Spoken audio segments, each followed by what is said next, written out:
चुकी है। तमाम राज्यों के मुख्यमंत्रियों के साथ सीधा चलेंगे हिमांशु मेरे सहयोगी इस वक्त हमारे साथ जुड़ चुके हैं। हिमांशु जी नवजोत, बैठक शुरू हो चुकी है। देखिए, जो हमारे सूत्र बता रहे हैं कि वो बैठक शुरू हो गई है प्रधानमंत्री नरेंद्र मोदी के साथ सभी राज्यों के मुख्यमंत्रियों की, और उन सभी राज्यों के मुख्यमंत्रियों के साथ वहां के चीफ सेक्रेटरी और स्वास्थ्य मंत्री वो इस बैठक के अंदर हैं। और अब ये देखना होगा कि पहले किस चीज को लेकर जो है वो बातचीत होगी, क्योंकि हमेशा ये होता है कि केंद्र सरकार की तरफ से एक प्रेजेंटेशन दी जाती है, उसके बाद जो है प्रधानमंत्री का जो है संबोधन होता है और फिर बैठक शुरू होती है और फिर सभी राज्यों के मुख्यमंत्री बारी बारी जो है अपनी बात को रखते हैं और वो बताते हैं कि उनके राज्यों में किस तरीके की स्थिति है और क्या रणनीति उनकी आगे की जो है वो कोविड के खिलाफ रहने वाली है। अब देखना यह है कि 5 से 6 स्टेट ऐसे हैं जहां से 85% जो है नए केसेस जो है वो बढ़ते जा रहे हैं। उसको लेकर क्या सरकार की रणनीति रहेगी वहां के राज्य सरकारों की, उसको लेकर जो है वहां के मुख्यमंत्रियों की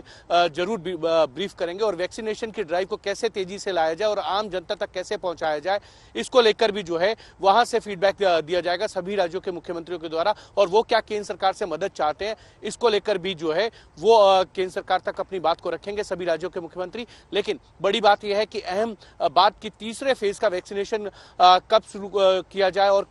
जो नया एज ग्रुप है वो कौन सा शामिल किया जाएगा, इसको लेकर भी जो है इस बैठक के अंदर डिस्कशन होगा। और लेकिन बड़ी बात यह है कि उसमें किस तरीके की तैयारियां की जाएंगी, क्योंकि अभी तक 20,000 सेंटर जो हैं वो प्राइवेट हैं और 10,000 सेंटर जो हैं वो सरकारी सेंटर्स पे जो है वैक्सीनेशन दिया जा रहा है। इन सेंटर्स की संख्या को कैसे बढ़ाया जा सकता है, उसमें केंद्र सरकार की क्या क्या सहायता जो है वो चाहिए राज्यों के मुख्यमंत्रियों को, उसको लेकर भी ब्रीफ किया जाएगा। प्राइवेट सेंटर्स को इसीलिए इंक्लूड किया गया था ताकि ज्यादा से ज्यादा लोगों के पास वो वैक्सीनेशन पहुंचे। लेकिन हिमांशु, यहाँ पर बड़ी बात है, देखिए जिस तरीके से अभी तक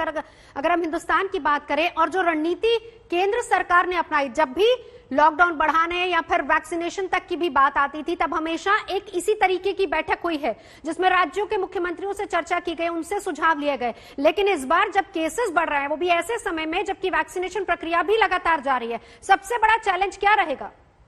देखिए, सबसे बड़ा चैलेंज यही है कि वैक्सीनेशन ड्राइव को जो है तेजी से बढ़ाया जाए और जिस तरीके से केसेस बढ़ रहे हैं उसकी संख्या को कैसे रोका जाएगा, उसको लेकर किस तरीके से टेस्ट जो है वो बढ़ाए जाएंगे। आरटीपीसीआर से लेके एंटीजन टेस्टों की संख्या को बढ़ाया जाए और ये जो चेन है नए कोविड केसेस आने की उनको रोका जाए और उसको लेकर अच्छे से केयर किया जाए। और एक तरीके से ये कहा जा सकता है कि थोड़ी सी सख्ती राज्य सरकारों को करनी होगी। जो लोग जो है सीरियसली नहीं ले रहे हैं अब पहले की तरह जो है कोविड के लेकर जो नॉर्म्स थे उनका पालन नहीं कर रहे हैं, मास्क नहीं लगा रहे हैं, सैनिटाइज नहीं कर रहे हैं, डिस्टेंस मेंटेन नहीं कर रहे हैं, वो सारी चीजों को लेकर सख्ती करनी होगी इस तरीके के। और प्रधानमंत्री हमेशा कहते हैं कि 2 गज की दूरी बहुत जरूरी है और दवाई जब तक नहीं दूरी जरूरी है। तो इन